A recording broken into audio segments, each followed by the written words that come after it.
Morning students, today we are going to start a very important and interesting chapter that is called as Heredity and Evolution.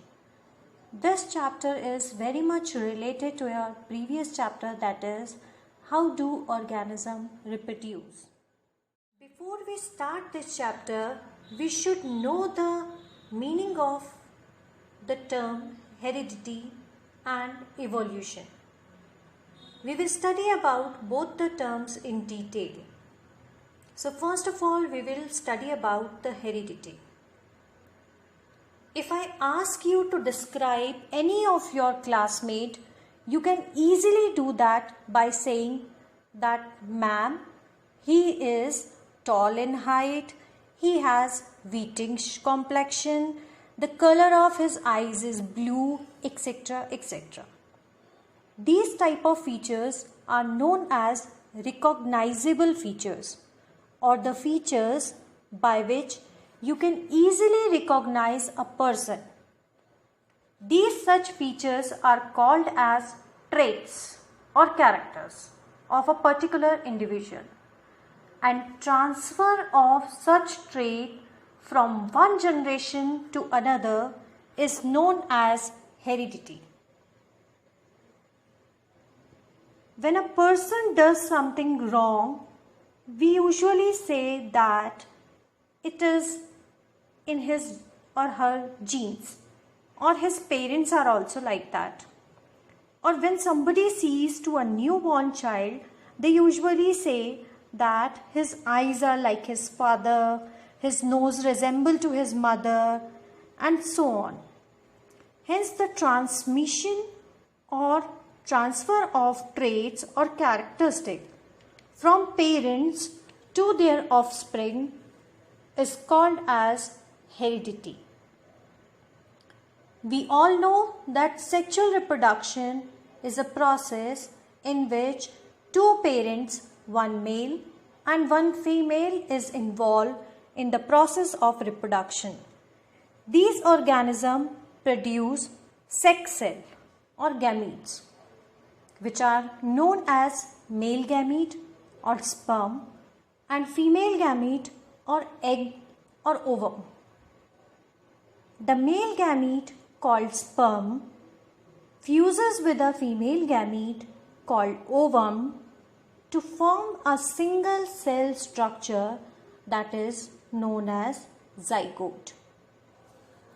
The zygote undergoes various cellular division and develop into a young one or offspring showing some similarities with the parents. Now here I emphasized on the word some similarities, and why these individual or the young ones show only some similarities, not all with their parents, that we will study under the topic variation. Next is variation. Although the offspring inherit the character or trait of the parent and resemble them very closely, but their resemblance is not complete in all respect.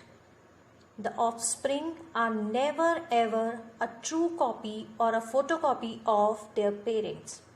In fact, no two individuals are exactly alike, and the member of any one species differ from one another in some or other characteristic. These differences are known as variation. So, from the biological point of view, variation is occurrence of differences among the individual of a species. For example, people have different height.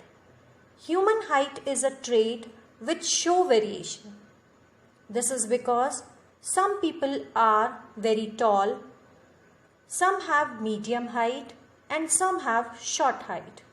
Similarly, their complexion, type of hair, color of eye, shape of nose, and shape of chin also show differences. The another example of variation which is very commonly seen in human being is involvement of our or the shape of our ear. The lowest part of our ear is known as earlobe. In most of the people, the earlobe is hanging and it is called as free earlobe.